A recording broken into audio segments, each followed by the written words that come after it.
दोस्तों आज मैं आपसे बात करने वाला हूं पुरुषों में 40-45 वर्ष की उम्र के बाद शुरू होने वाली एक खास समस्या के बारे में, जिसके कारण उन्हें बड़ी परेशानी होती है। खास तौर से जब उम्र 60-65 वर्ष के बाद पहुंच जाती है, तब तो मरीजों को बहुत ही ज्यादा दिक्कत का सामना करना पड़ता है। इस समस्या को सामान्य भाषा में प्रोस्टेट का बढ़ना कहते हैं, या बेनाइन प्रोस्टेटिक हाइपरट्रॉफी कहते हैं, या फिर बीपीएच कहा जाता है। तब इन सारी समस्याओं में क्या क्या लक्षण होते हैं और हम किन होम्योपैथिक दवाओं से उसे ठीक कर सकते हैं, आज इस वीडियो में मैं आपसे बात करूंगा। चलिए दोस्तों शुरू करते हैं। बीपीएच की जो समस्या होती है खास तौर से 3 ग्रेड्स में देखी जाती है, यानी कि प्रोस्टेट का जो बढ़ना होता है वो बीपीएच 1, बीपीएच 2 और बीपीएच 3 के रूप में जाना जाता है। इसके साथ में कई लोगों को प्रोस्टेट कैंसर भी हो जाता है।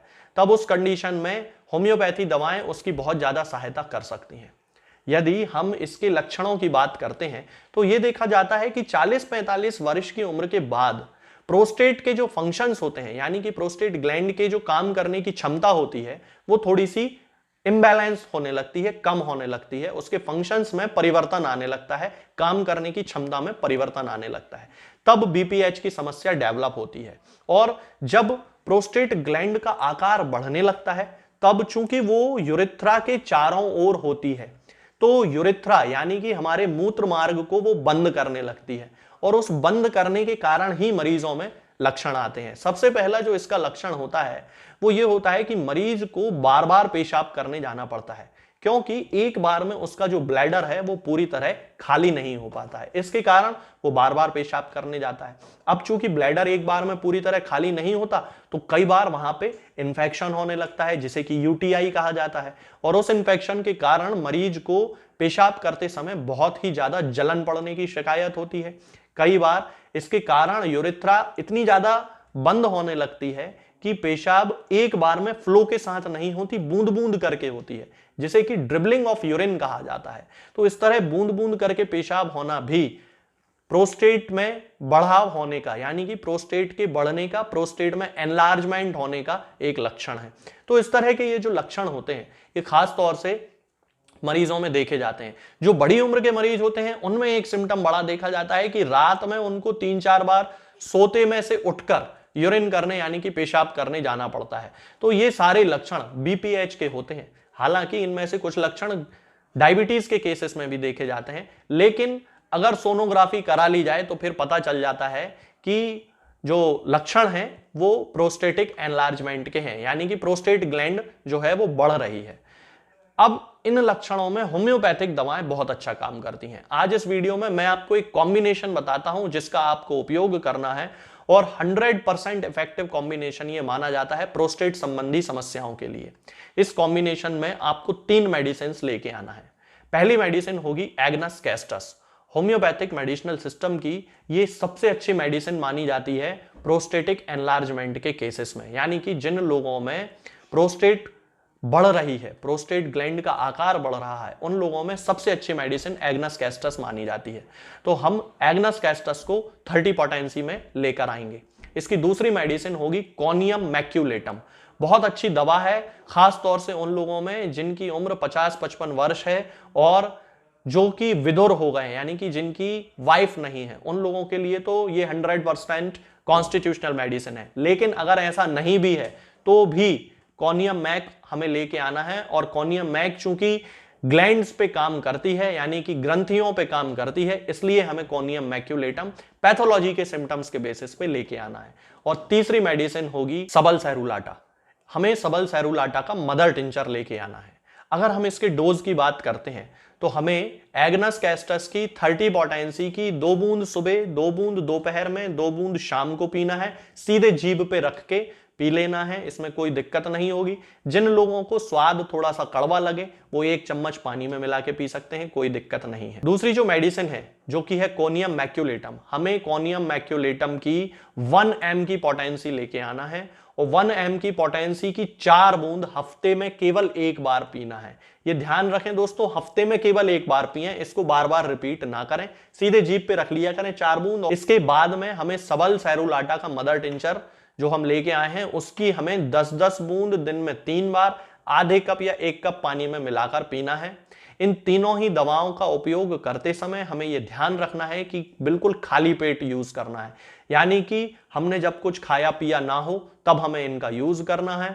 और दवा खाने के कम से कम 1 घंटे पहले और 1 घंटे बाद तो कुछ भी नहीं खाना, ये जरूर ध्यान रखना है। कई बार ऐसा हो सकता है कि आप दवा खाना भूल गए और आपने खाना खा लिया, तो खाना खाने के लगभग 2-2.5 घंटे बाद आप इस दवा का सेवन कर सकते हैं।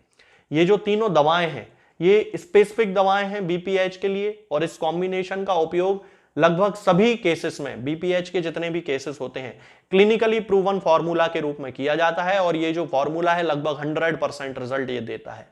ये दवाएं आपको किसी भी होम्योपैथिक मेडिकल स्टोर पे मिलेंगी, कहीं भी होम्योपैथिक मेडिकल स्टोर जहां होगा वहां से आप ये दवाएं ले सकते हैं। आज के इस वीडियो में दोस्तों फिलहाल इतना ही। आगे के वीडियोस में मैं आपसे बात करूंगा कुछ नई बीमारियों के बारे में और उनकी होम्योपैथिक दवाओं के बारे में। तब तक के लिए जय हिंद, जय भारत। जिसके कारण उन्हें बड़ी परेशानी होती है, खास तौर से जब उम्र 60-65 वर्ष के बाद पहुंच जाती है, तब तो मरीजों को बहुत ही ज्यादा दिक्कत का सामना करना पड़ता है। इस समस्या को सामान्य भाषा में प्रोस्टेट का बढ़ना कहते हैं, या बेनाइन प्रोस्टेटिक हाइपरट्रॉफी कहते हैं, या फिर बीपीएच कहा जाता है। तब इन सारी समस्याओं में क्या क्या लक्षण होते हैं और हम किन होम्योपैथिक दवाओं से उसे ठीक कर सकते हैं, आज इस वीडियो में मैं आपसे बात करूंगा। चलिए दोस्तों शुरू करते हैं। बीपीएच की जो समस्या होती है खास तौर से 3 ग्रेड्स में देखी जाती है, यानी कि प्रोस्टेट का जो बढ़ना होता है वो बीपीएच 1, बीपीएच 2 और बीपीएच 3 के रूप में जाना जाता है। इसके साथ में कई लोगों को प्रोस्टेट कैंसर भी हो जाता है। तब उस कंडीशन में होम्योपैथी दवाएं उसकी बहुत ज्यादा सहायता कर सकती हैं। यदि हम इसके लक्षणों की बात करते हैं तो यह देखा जाता है कि 40-45 वर्ष की उम्र के बाद प्रोस्टेट के जो फंक्शंस होते हैं, यानी कि प्रोस्टेट ग्लैंड के जो काम करने की क्षमता होती है वो थोड़ी सी इम्बैलेंस होने लगती है, कम होने लगती है। उसके फंक्शंस में परिवर्तन आने लगता है, काम करने की क्षमता में परिवर्तन आने लगता है। तब बीपीएच की समस्या डेवलप होती है।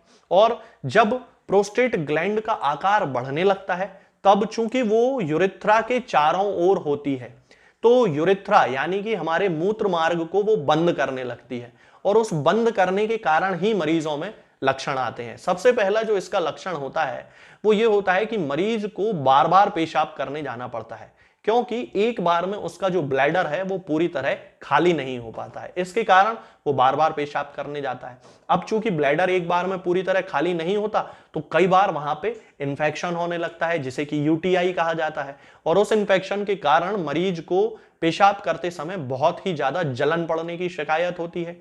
कई बार इसके कारण यूरेथ्रा इतनी ज्यादा बंद होने लगती है कि पेशाब एक बार में फ्लो के साथ नहीं होती, बूंद बूंद करके होती है, जिसे कि ड्रिबलिंग ऑफ यूरिन कहा जाता है। तो इस तरह बूंद बूंद करके पेशाब होना भी प्रोस्टेट में बढ़ाव होने का, यानी कि प्रोस्टेट के बढ़ने का, प्रोस्टेट में एनलार्जमेंट होने का एक लक्षण है। तो इस तरह के ये जो लक्षण होते हैं ये खास तौर से मरीजों में देखे जाते हैं। जो बड़ी उम्र के मरीज होते हैं उनमें एक सिम्टम बड़ा देखा जाता है कि रात में उनको 3-4 बार सोते में से उठकर यूरिन करने यानी कि पेशाब करने जाना पड़ता है। तो ये सारे लक्षण बीपीएच के होते हैं। हालांकि इनमें से कुछ लक्षण डायबिटीज के केसेस में भी देखे जाते हैं, लेकिन अगर सोनोग्राफी करा ली जाए तो फिर पता चल जाता है कि जो लक्षण हैं वो प्रोस्टेटिक एनलार्जमेंट के हैं, यानी कि प्रोस्टेट ग्लैंड जो है वो बढ़ रही है। अब इन लक्षणों में होम्योपैथिक दवाएं बहुत अच्छा काम करती हैं। आज इस वीडियो में मैं आपको एक कॉम्बिनेशन बताता हूं जिसका आपको उपयोग करना है, और 100% इफेक्टिव कॉम्बिनेशन ये माना जाता है प्रोस्टेट संबंधी समस्याओं के लिए। इस कॉम्बिनेशन में आपको 3 मेडिसिन लेके आना है। पहली मेडिसिन होगी agnus castus. Homeopathic medicinal system की ये सबसे अच्छी मेडिसिन मानी जाती है प्रोस्टेटिक एनलार्जमेंट के केसेस में, यानी कि जिन लोगों में प्रोस्टेट बढ़ रही है, प्रोस्टेट ग्लैंड का आकार बढ़ रहा है, उन लोगों में सबसे अच्छी मेडिसिन एग्नस कैस्टस मानी जाती है। तो हम एग्नस कैस्टस को 30 पोटेंसी में लेकर आएंगे। इसकी दूसरी मेडिसिन होगी कोनियम मैक्यूलेटम। बहुत अच्छी दवा है, खास तौर से उन लोगों में जिनकी उम्र 50-55 वर्ष है और जो कि विधुर हो गए, यानी कि जिनकी वाइफ नहीं है, उन लोगों के लिए तो ये 100% कॉन्स्टिट्यूशनल मेडिसिन है। लेकिन अगर ऐसा नहीं भी है तो भी कोनियम मैक हमें लेके आना है। और कोनियम मैक चूंकि ग्लैंड्स पे काम करती है, यानी कि ग्रंथियों पे काम करती है, इसलिए हमें कोनियम मैक्यूलेटम पैथोलॉजी के सिम्टम्स के बेसिस पे लेके आना है। और तीसरी मेडिसिन होगी सबल सेरुलाटा, हमें सबल सेरुलाटा का मदर टिंचर लेके आना है।